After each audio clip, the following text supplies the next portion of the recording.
We are being asked to believe now that this system cares about old people. We must protect the old people. We must destroy the world economy to protect the old people. Oh, these would be the old people, would they, that have paid in their entire life through taxation and other means, and at the end, in their final years, they get handed a pittance of a pension which gives them the choice between being warm or being hungry.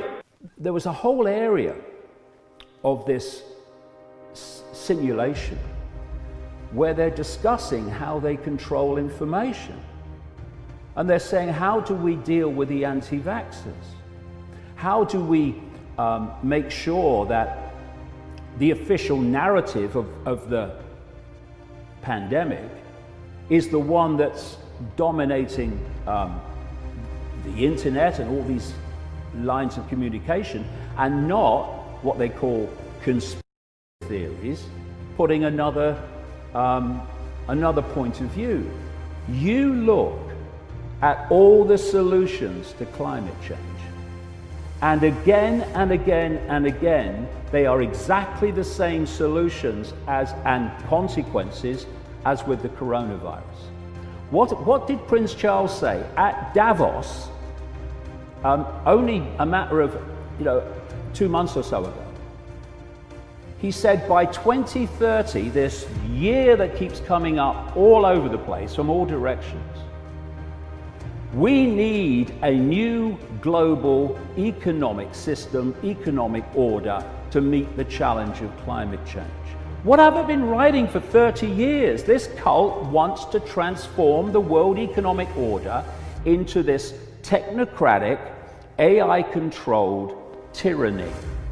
We are not prepared at all in the sense. I wrote the book, Deadliest Enemies, that was published in 2017. Right, Thank you. ladies and gentlemen. Thank you. Go get it. No, Read it. and Panic. In chapter 13, the title of the chapter was SARS and MERS, a harbinger of things to come. We predicted this. And then I wrote a chapter on there what a flu pandemic would look like if it emerged in China. And if you read it, it's exactly what's happened. The supply chains went down, China locked down the country, it spread to other countries, people all pointed fingers. And it's the kind of thing where we hear it, but we don't get prepared. And we're going to have the next 3 months or more, 6 months or more, that are going to be like this. And so far this thing has been unfolding exactly as we predicted it. We and our center put out a piece on January 20th and said this is going to spread worldwide. In 2017, 2018, 45 million people got the flu in America, according to Centers for Disease Control and Prevention figures. 61,000 died. Where was the hysteria then?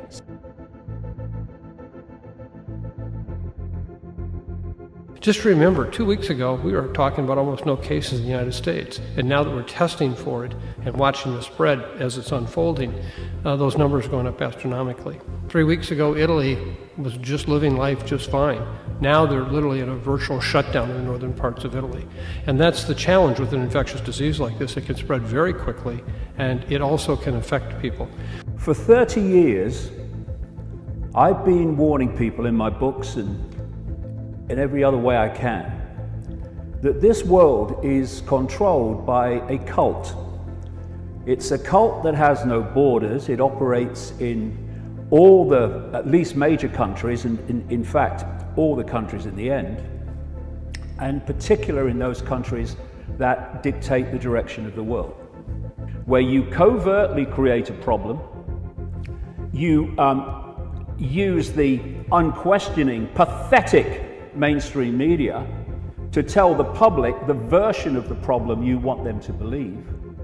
And you're looking at stage 2, the reaction, for fear, that's the currency of control, outrage, whatever the problem is, and either a demand from the public that something must be done, or at least an acceptance from the public that things need to change because of the problem.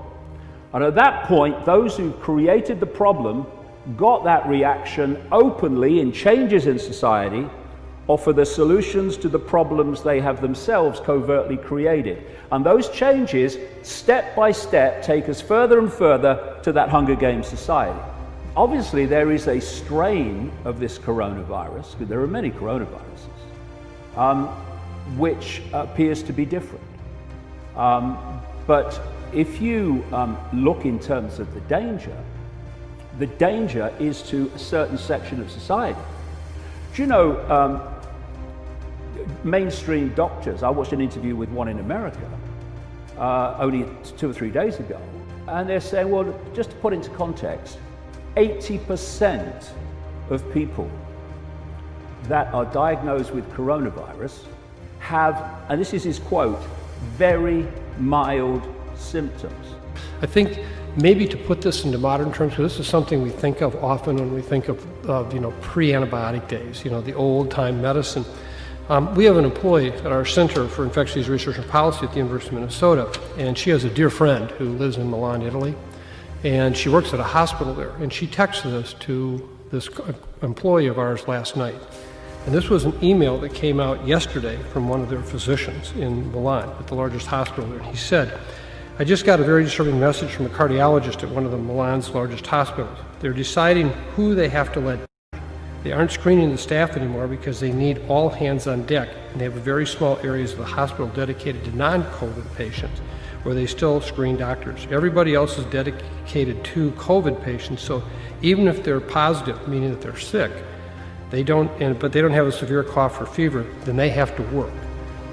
He says that they're seeing an alarming number of cases in the 40-something age range, and these are horrible cases. So we need to stop thinking that this is only an old person's disease. The ones that are in danger, and by the way, in danger from any virus, including the classic flu, are those that have compromised immune systems. And they are old people, elderly people, and they are people with what is termed pre-existing health problems. Why?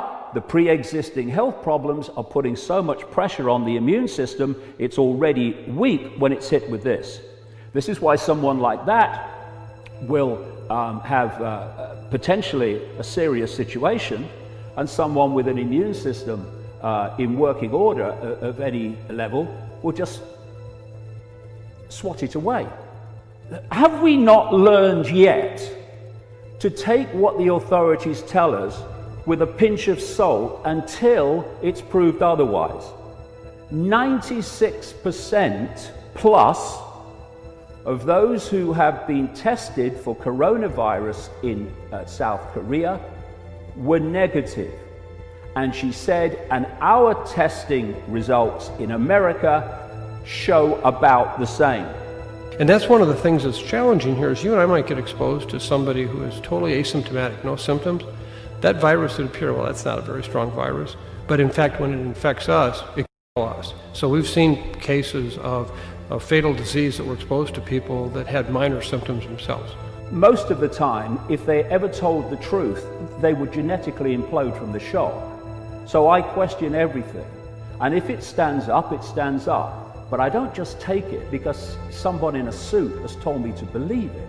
And what we're seeing now, every day, is this Hunger Games society coming closer and closer and closer because of what's being done in the name of protecting the people. That's the primary risk factor for dying, is being old, and then having certain underlying health problems. For example, in China, those men over the age of 70 who also smoked were 8 to 10% of them died. 65% of older Chinese men smoke. The case fatality rate, or the percentage of people who died, women in that same age group, was only about 2%. In that case, very few women smoke. Now, the challenge we have is that that's the Chinese data, but there are a series of risk factors that we worry about that, if they overlay on this disease, are going to cause bad outcomes. And we happen to be right at ground zero for one of the major ones here in this country, and that's obesity. We know that obesity is just like smoking in terms of its ability to really cause severe life-threatening disease, and 45% of our population today over the age of 45 in this country are obese or severely obese, and there's men and women.